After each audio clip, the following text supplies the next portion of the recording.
Hello മച്ചന്മാരെ, പാലക്കാടൻ പിടിച്ചിലേക്ക് എല്ലാവർക്കും സ്വാഗതം. ഇന്നൊരു കമ്പയറിംഗ് വീഡിയോ ആയിട്ടാണ് ഞാൻ വന്നിരിക്കുന്നത്. നമ്മുടെ സ്വന്തം ഇന്ത്യൻ ബ്രീഡായ രാജപാളയത്തിനെയും കോംബൈ ഡോഗിനെയും കമ്പയർ ചെയ്താണ് ഇന്ന് വീഡിയോ.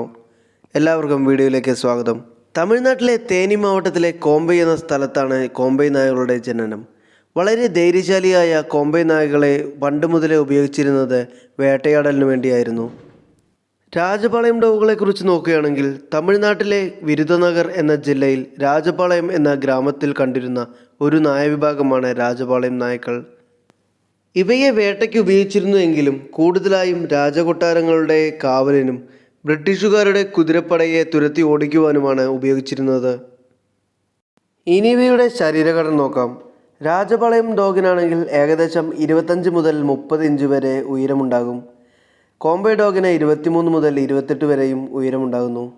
ഇതേ രാജപാളയം ഡോഗിനെ അപേക്ഷിച്ച് കോംബൈ ഡോഗുകളെ കുറച്ച് വലിപ്പക്കുറവ് കാണിക്കുന്നു. ഇനി ഇവയുടെ ശരീരഭാരം നോക്കുകയാണെങ്കിൽ ഏകദേശം 2 നായവിഭാഗത്തിനും ഒരേ ശരീരഭാരമാണ് കണക്കാക്കുന്നത്. 20 മുതൽ 25 കിലോ വരെയാണ് ഇവയുടെ ശരീരഭാരം. രാജപാളയം എന്ന നായവിഭാഗം വൈറ്റ് കളറിലാണ് കാണപ്പെടുന്നത്. എന്നാൽ കോംബൈ നായവിഭാഗത്തിന് ചുവപ്പ് കളറും അവയുടെ മുഖം കറുത്ത കളറുമായിരിക്കും. ഈ കറുപ്പിനെ കട്ടി കൂടുന്തോറും ഈ നായവിഭാഗത്തിൻ്റെ ശൗര്യം കൂടുമെന്നാണ് പറയപ്പെടുന്നത്. 2 നായവിഭാഗവും ഷോർട്ട് കോട്ടായ തിക്കായ രോമമുള്ള നായവിഭാഗങ്ങളാണ്. ഇനി ഇവയുടെ ആയുർദൈർഘ്യം നോക്കുകയാണെങ്കിൽ രാജപാളയം നായവിഭാഗത്തിന് ഏകദേശം 9 മുതൽ 10 വർഷം വരെ ജീവിക്കാനുള്ള കഴിവുണ്ട്. അത് കോംബൈ ഡോഗിനാണെങ്കിൽ 13 മുതൽ 14 വർഷം വരെയും ഇവർ ജീവിക്കുന്നു.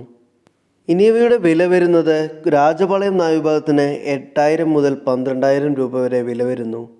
എന്നാൽ കോംബൈ നായകളൊക്കെ ഇത് കുറവാണ്. ഏകദേശം 6000 രൂപ മുതൽ 10000 രൂപ വരെയാണ് ഇവയ്ക്കുള്ള വില.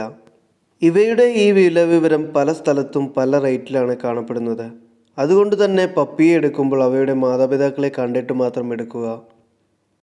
ഇനി ഇവയുടെ ലിറ്റർ സൈസ് നോക്കുകയാണെങ്കിൽ രാജപാളയം ഡോഗിന് 5 മുതൽ 8 വരെ കുട്ടികളെയും കോംബൈ ഡോഗിന് ഏകദേശം 3 മുതൽ 8 വരെ കുട്ടികളെയുമാണ് ലഭിക്കുന്നത്. നമ്മുടെ സ്വന്തം ഡോഗ് ബ്രീഡുകളായതുകൊണ്ട് തന്നെ നമ്മുടെ കാലാവസ്ഥയ്ക്ക് വളരെ അനുയോജ്യമായ ഡോഗുകളാണിവർ. തൻ്റെ യജമാനനോടും ഫാമിലിയോടും വളരെ നല്ല രീതിയിൽ പെരുമാറാൻ കഴിയുന്ന നായവിഭാഗങ്ങളാണ് ഇവർ രണ്ടുപേരും. ചെറുപ്പം മുതലേ ചെറിയ ട്രെയിനിങ് ലഭിക്കുകയാണെങ്കിൽ വളരെ നല്ലൊരു വാച്ച് ഡോഗായും പെറ്റ് ഡോഗായും വളർത്താൻ കഴിയുന്ന നായവിഭാഗങ്ങളാണ് ഇവർ രണ്ടുപേരും. പൊതുവെ രാജപാളയത്തിനെ അപേക്ഷിച്ച് കുറച്ച് കൂടുതൽ അഗ്രഷൻ കോംബൈ ഡോഗുകൾക്കാണ് എന്ന് പറയപ്പെടുന്നു.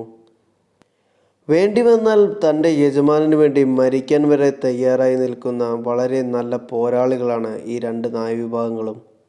തൻ്റെ യജമാനനും കുടുംബത്തിനും അത്രയ്ക്ക് നല്ല സെക്യൂരിറ്റി കൊടുക്കുവാൻ ഇവയ്ക്ക് കഴിയും.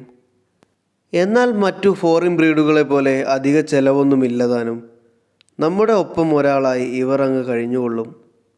രാജപാളയത്തിനെയും കോംബൈയെയും കുറിച്ചുള്ള ഈ ചെറിയ വീഡിയോ ഇവിടെ അവസാനിക്കുന്നു. ഈ വീഡിയോ നിങ്ങൾക്ക് എല്ലാവർക്കും ഇഷ്ടമായെന്ന് കരുതുന്നു. വീണ്ടും അടുത്ത വീഡിയോയിൽ കാണുന്നതുവരേക്കും എല്ലാവർക്കും ഗുഡ് ബൈ.